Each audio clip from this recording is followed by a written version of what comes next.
दोस्तों आज के इस क्लास में बायोलॉजी के महत्वपूर्ण ऑब्जेक्टिव प्रश्न बताने वाले हैं और यह बायोलॉजी ऑब्जेक्टिव प्रश्न का पहला क्लास है। इसलिए इसके आगे के क्लास को भी पढ़ने के लिए हमारे YouTube channel study with mister Shiva को जरूर सब्सक्राइब कीजिएगा।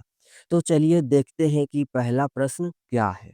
तो यहाँ पर देख रहे हैं कि जो पहला प्रश्न है वह है, शरीर की सबसे बड़ी ग्रंथि कौन सी है। तो शरीर की सबसे बड़ी ग्रंथि कौन-सी है? तो इसका जो सही आंसर हो जाएगा दोस्तों लीवर। यहाँ पर देख रहे हैं कि लीवर यानी कि यकृत।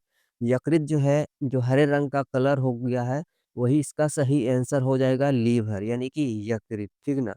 चलिए दूसरा प्रश्न देखते हैं। तो दूसरा प्रश्न हमारा है, मनुष्य में मादा जनन अंग से किस हार्मोन का स्राव होता है? मनुष्य में मादा जनन अंग से किस हार्मोन का स्राव होता है?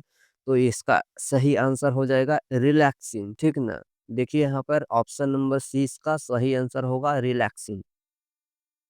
जो भी हरे कलर का जो ऑप्शन दिखाई देगा दोस्तों वो इसका सही आंसर होगा, इसलिए इसको याद भी कर लीजिएगा।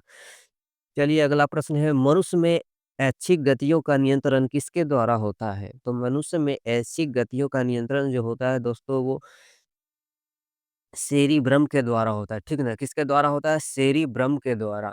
चलिए अगला प्रश्न देखते हैं। अगला प्रश्न हमारा है, शरीर का तापक्रम कहाँ नियंत्रित होता है? तो शरीर का जो तापक्रम नियंत्रित होता है दोस्तों, वो हाइपोथैलेमस में होता है। ऑप्शन नंबर सी इसका जो होगा वो सही आंसर होगा हाइपोथैलेमस। चलिए अगला प्रश्न देखते हैं। अगला हमारा प्रश्न है, अमीबा में भोजन का अंतर्ग्रहण किसके द्वारा होता है? अमीबा में जो भोजन का अंतर्ग्रहण होता है दोस्तों वो किसके द्वारा होता है? तो कुटपाद के द्वारा, ठीक ना? कुटपाद के द्वारा। ऑप्शन नंबर ए इसका सही आंसर होगा।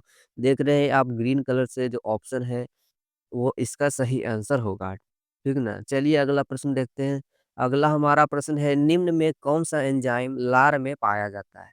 कौन-सा एंजाइम है जो लार में पाया जाता है? तो इसका जो सही आंसर हो जाएगा टाइलिन, ठीक ना? क्या हो जाएगा? टाइलिन। ऑप्शन नंबर सी इसका जो होगा सही आंसर हो जाएगा। चलिए नेक्स्ट प्रश्न देखते हैं। नेक्स्ट हमारा प्रश्न है, वह प्रक्रिया जिसके द्वारा मनुष्य श्वास ग्रहण करता है, ठीक ना? श्वास ग्रहण करता है तथा छोड़ता है वह क्या कहलाता है? जो साँस लेता है और छोड़ता है उसे क्या कहते हैं? तो उसे जो कहते हैं वो श्वासोच्छ्वास कहते हैं, ठीक ना? ऑप्शन नंबर बी यहाँ पर सही आंसर हो जाएगा, श्वासोच्छ्वास। चलिए नेक्स्ट प्रश्न देखते हैं।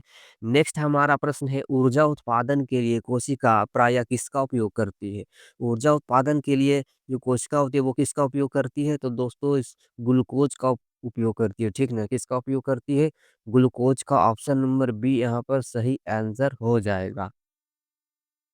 चलिए नेक्स्ट प्रश्न देखते हैं। नेक्स्ट हमारा प्रश्न है, किस अभिक्रिया द्वारा पौधे में ऑक्सीजन बाहरी वातावरण से कोशिकाओं में पहुंचता है? किस अभिक्रिया द्वारा, ठीक ना? तो इसका जो सही आंसर हो जाएगा विसरण। विसरण की अभिक्रिया द्वारा पौधे में ऑक्सीजन बाहरी वातावरण से कहाँ पहुंचता है? कोशिकाओं में पहुंचता है। तो इसका जो सही आंसर हो जाएगा विसरण। इसको आप याद कर लीजिएगा, ठीक ना? चलिए नेक्स्ट प्रश्न देखते हैं। नेक्स्ट हमारा प्रश्न है, श्वसन की अभिक्रियाओं में खाद्य पदार्थों की परिणति क्या होती है? खाद्य पदार्थों की जो परिणति होती है वो दोस्तों क्या होती है? तो इसका जो सही आंसर होगा विघटन, ठीक ना? क्या हो जाएगा? विघटन। ऑप्शन नंबर ए यहाँ पर इसका करेक्ट आंसर हो जाएगा, इसको आप याद कर लीजिएगा।